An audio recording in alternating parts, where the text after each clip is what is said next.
गया था। सुन लीजिए बुरा मान जाते राहुल लाल जी को जब मैं कहता हूं कि थोड़ा कांग्रेस की तरफ से इनका मामला रहता है इंडिपेंडेंट। आप इंडिपेंडेंट बात मत करें, आप हमारी तरफ आप पता वो अरे जबरदस्ती में आपकी तरफ बोले। आप सही करेंगे तो आपकी प्रशंसा करूंगा, आप सही काम करेंगे बिल्कुल प्रशंसा करूंगा। तो बता दीजिए। मैं कह रहा हूँ कि देखिए जन लोकपाल में मैं उसी का मैं बता रहा हूँ। अच्छी बात कही है कि नहीं? अभी नहीं कही है। देखिए मैं उसको क्लियर कर देता हूँ। मैंने प्रूफ कर दिया, देखिए सामने प्रूफ। हेलो दोस्तों, आज की वीडियो में हम आपके लिए एक धमाकेदार डिबेट लेकर आए हैं जो कि आपको बहुत मजा आएगा। तो दोस्तों हो जाइए तैयार, क्योंकि इस डिबेट में आपको मिलेंगे तीखे तकरार। तो बिना देरी किए चलिए शुरू करते हैं आज का ये जबरदस्त डिबेट। जन लोकपाल के पूरे मॉडल में हमने देखा था कि उसमें सीबीआई इंडिपेंडेंट थी, सीवीसी इंडिपेंडेंट थी, जो तमाम केंद्रीय जांच एजेंसियां थी उनको स्वायत्त बनाने का प्रयास किया गया था। हम लोगों ने भी देखा इलेक्शन कमीशन को थोड़ा सुप्रीम कोर्ट ने स्वायत्त बनाने का क्या प्रयास किया, कानून ला के तेजी से वहां से सीबीआई को बाहर निकाल के एक मंत्री जी को वहां पर उसमें शामिल कर दिया गया। तो ये देखिए, ये जो मैं मानता हूँ कि ये जो नया कानून ला गया है, ये हमारे फेडरल स्ट्रक्चर के ऊपर बहुत बड़ा एक जोरदार हमला होने वाली स्थिति दिखाई देती है हमें। क्योंकि अगर राज्य सरकारों को आप सीधे रास्ते से नहीं निकाल सकते, तो चाहे वह अरविंद केजरीवाल जी का मामला हो, झारखंड के मुख्यमंत्री हेमंत सोरेन को देखिए, इन लोगों को अंदर डाल दिया गया, इनको जमानत 30 दिन तक का जमानत नहीं मिलेगा। राइट। ये फेडरल स्ट्रक्चर की आड़ में आप मेवा खाने का जुगाड़ नहीं कर सकते। मैं तो अपने यहाँ कहता हूँ इसको कि यह है बुद्धि विलास। मतलब आप बुद्धि से खेलते रहिए, बुद्धि से खेल रहे हैं ये फेडरल स्ट्रक्चर की जो बात कर रहे हैं, फेडरल स्ट्रक्चर की आड़ में भ्रष्टाचार को आप उस फेडरल स्ट्रक्चर की बात कर रहे हैं जहां पर चारा घोटाला हुआ। वो सरकार, उस सरकार को जनता दल की कुछ एमपी थे ना बिहार में, लालू प्रसाद यादव की बात कर रहा हूं मैं, भ्रष्टाचार में उस समय पर जो चल रहा था वहां पर, या फेडरल स्ट्रक्चर के चक्कर में आपने सीबीआई के डायरेक्टर का तबादला कर दिया गया।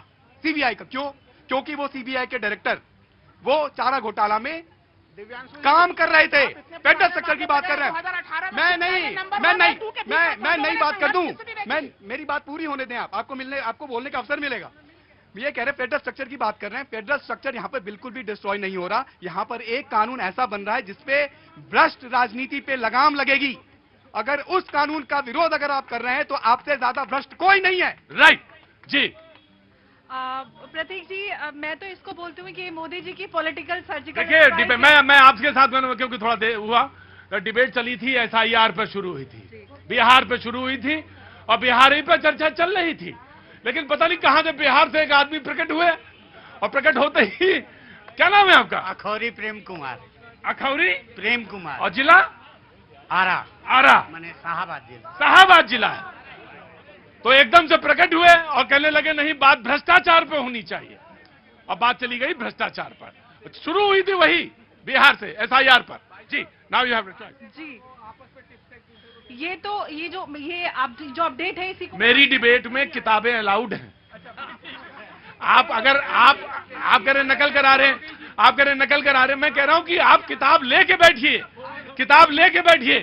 और किताब लेके बैठिए, फिर देखिए मजा क्या आता है। हाँ जी। नकल के लिए भी अकल की जरूरत होती है। अब नहीं, मैं बोल रही, किताब भी खुली हो, नहीं पता हो कि कहां से आंसर ढूंढना, तो पूरी किताब पलट डालेंगे लेकिन जवाब नहीं मिलेगा। अब सवाल ये है कि जो मोदी जी का ये कदम है, इसको मैं बोलती हूँ कि ये पॉलिटिकल सर्जिकल स्ट्राइक है उस भ्रष्टाचार के खिलाफ जो 78 सालों में इस भारत ने देखा है। फेडरल स्ट्रक्चर के नाम पर जो हजारों भारत में घोटाले हुए, जनता का हक इन राजनेताओं ने मारा है, ये उसके खिलाफ सर्जिकल स्ट्राइक है। ये वो लोग हैं जो कहते थे कि हम राजनीति बदल देंगे, हम दूध की नहरें बहा देंगे, हम ईमानदार हैं। ये आज तक बैठते थे सरकार में, कहते थे कि हम जैसे कि ईमानदारी नहीं, ईमानदारी होना तो हर इंसान में बिल्कुल होना चाहिए, कट्टर ईमानदार है। अब मैं अपने आप को कहती हूँ, मैं यूनिफॉर्म सिविल कोड की पैरोकार हूँ। बीजेपी नहीं आती, कांग्रेस लेके आती है, मैं उसका स्वागत करती हूँ क्योंकि ये मेरा मुद्दा है। आज ये कहते हैं कि भ्रष्टाचार के खिलाफ जिनका आंदोलन था, महिलाओं का अधिकार दिलाने के लिए, महिलाओं का अधिकार तो छोड़ दीजिए, भ्रष्टाचार इनका मूल मुद्दा था। आज मोदी सरकार उस भ्रष्टाचार के खिलाफ सर्जिकल स्ट्राइक कर रही है। ये कहते हैं कि नहीं जी, ये तो गलत कर रहे हैं। अब इनसे पूछ लीजिए, इनको सबसे बड़ी समस्या ये है कि वो केजरीवाल जो कहते थे कि शिकायत भी आ गई तो मैं अपने पद से इस्तीफा दे दूंगा, वो जेल में बैठ के काम कर रहे थे मुख्यमंत्री बन के, बड़ी मुश्किल से उन्होंने सीट छोड़ी। आज राइट मुझे मान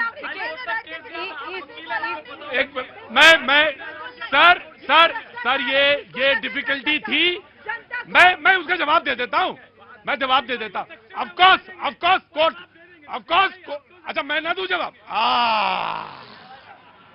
किताब से तो ले सकते हो, लाइब्रेरी से जवाब ना मांगो, नहीं तो लाइब्रेरी जवाब दे देगा अभी तुरंत। जी मैं इस बिल का विरोध करती हूँ। मैं इस बिल का इसलिए विरोध करती हूँ, गुजरात में गृह मंत्री थे अमित शाह जी। नहीं, अमित शाह जी गुजरात के गृह मंत्री थे, उनको जेल हुई। क्या आज वो विचार करेंगे कि मैं इस्तीफा देता हूँ? पूछिए आप सवाल। मैं बताता हूँ, आप जवाब देंगी? दे दीजिए। इनको डर लग रहा है कि राहुल गांधी जेल ना चले जाए, लेकिन नहीं, ये जवाब नहीं था। उन्होंने इस्तीफा दिया पहले। नहीं, वो आपने सवाल रेज किया। आपने गृह मंत्री की बात की है तो उनने इस्तीफा दिया था, पहले इस्तीफा दिया और उसके नैतिकता के आधार पर उन्हें इस्तीफा दिया था। ऐसा नहीं था कि वो जेल में थे और वो गृह मंत्री बने रहे। यह इतिहास तो नया बना है। अब नैतिकता का कोई नामो निशान नहीं, मामूली ईमानदारी नहीं, कट्टर ईमानदारी की बात कर रहे थे, ये मामूली ईमानदारी नहीं। तो कानून तो फेस करोगे ना भैया, कानून तो फेस करोगे ना। हाँ जी प्रतीक भाई आइए। मेरा आपसे निवेदन रहेगा, जब मैं आज आपकी डिबेट में आ रहा था तो मेरे एक मित्र ने मेरे माध्यम से आपके लिए प्रार्थना भिजवाई है कि उनका ये कहना था जो बीजेपी के प्रवक्ता आते हैं इस शो में, आप उनके साथ थोड़ा सा न्याय इसलिए करते हैं, वो सब सक्षम हैं। मैं भी एक बिल लेके आने वाला हूं। मैं कह रहा हूं लाइब्रेरी से मत टकराओ। मैं कह रहा हूं तुम किताब से टकरा सकते हो, लाइब्रेरी से मत टकराओ। मैं भी एक बिल लेके आऊंगा और बिल लेके ये आऊंगा कि कोई दोस्त नहीं कह रहा था, ये अपने मन की बात कह रहे थे। दोस्त कहां से आ गया? तो उनका ये कहना था कि ये सभी लोग सक्षम हैं, ये हर बात का जवाब दे सकते हैं। तो मैंने कहा मैं दरखास्त प्रतीक भाई के आगे मैंने ना तुमने अच्छा किया। और सुनो अब सवाल तो भाई देखो, ये शो है और शो में मैं ये नहीं कह सकता कि ये चोर है। मुझे दोनों हाथ उठा के बताना पड़ेगा, ये वाला हाथ ये है और ये वाला हाथ दायां है, ये बायां है, तो मैं दोनों बताऊंगा। हाँ जी प्रतीक भाई। हाँ। दूसरी चीज देखिए, अभी बात इन्होंने लोकपाल की तो मैं आपको उस लोकपाल के बारे में जन लोकपाल की उसके बारे में मैं आपको बताना चाहूंगा। जब जन लोकपाल का प्रस्ताव तैयार किया गया, उसके अंदर जो एंटी करप्शन ब्यूरो था उसको जो है जन लोकपाल के तहत लाया गया ताकि जो भी करप्शन कर रहे होंगे उनके ऊपर कार्रवाई की जा सके। और जो गृह मंत्रालय जिसके अंडर की दिल्ली पुलिस आती थी, उन्होंने जो एंटी करप्शन ब्यूरो था उसको जन लोकपाल के दायरे से बाहर कर दिया। इसकी वजह से वो कठिनाई आई। दूसरी, मेरी बहन ने कहा अभी कि ये पॉलिटिकल, तो फिर आप एक बात बताओ। अरे बात भाई मैं आप ही के उदाहरण बता रहा हूं। सड़क पे क्यों नहीं लेट गए आप? सड़क पे लेट जाते।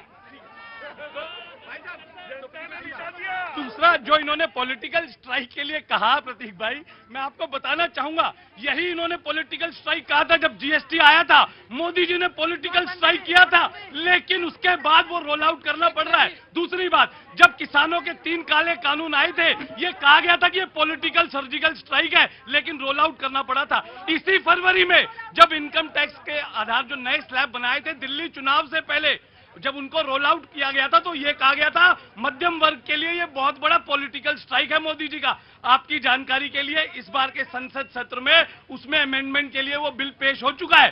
तो ऐसे पॉलिटिकल स्ट्राइक जिनको कि वो कई बार रोल बैक कर चुके हैं, मोदी जी बहुत पहले ला चुके हैं। अब रुको भाई ऐसा ना करो।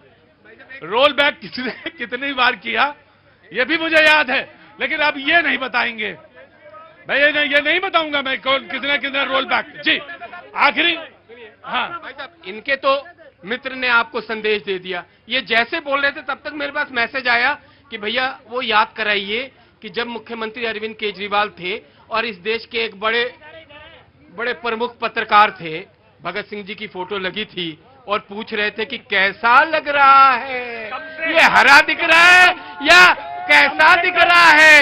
ये वो दौर था इन्होंने। और एक और इनके मित्र मैं नाम बता रहे हैं। मैं देखिए किसी चैनल पे मैं प्रैक्टिकल आदमी हूँ, और इनके एक मित्र ने और वीडियो वो दूसरा। छोड़िए मैं बात जी। आम आदमी पार्टी ने बहुत क्रांतिकारी वाली बात कही है, क्रांतिकारी। मीडिया पे अगर सवाल उठाते हो तो प्रश्न उठेगा। मैं दोनों ही आपके विषयों को एक सूत्र में जोड़ता हूं। क्या ये कह रहे हैं कि कानून का मिसयूज हो जाएगा? तो आज बताइए, भारत का कोई एक कानून बताइए जिसका मिसयूज नहीं हुआ है। तो क्या हम कानून बनाना बंद कर दें? क्या अराजकता चलने दे, क्या भ्रष्टाचार चलने दे? जब हम नैतिकता पे कहते हैं कि जेल से गिरोह तक नहीं चलने देंगे, तो क्या हम सरकार चलने दें? ये चाहते हैं कि हम जेल से सरकार चलाएं? वो आदर्श हुआ कि वो आदर्श स्थिति है, हमने बनाया, कानून बनाया है। जब नैतिकता, कानून क्यों बनाना पड़ा?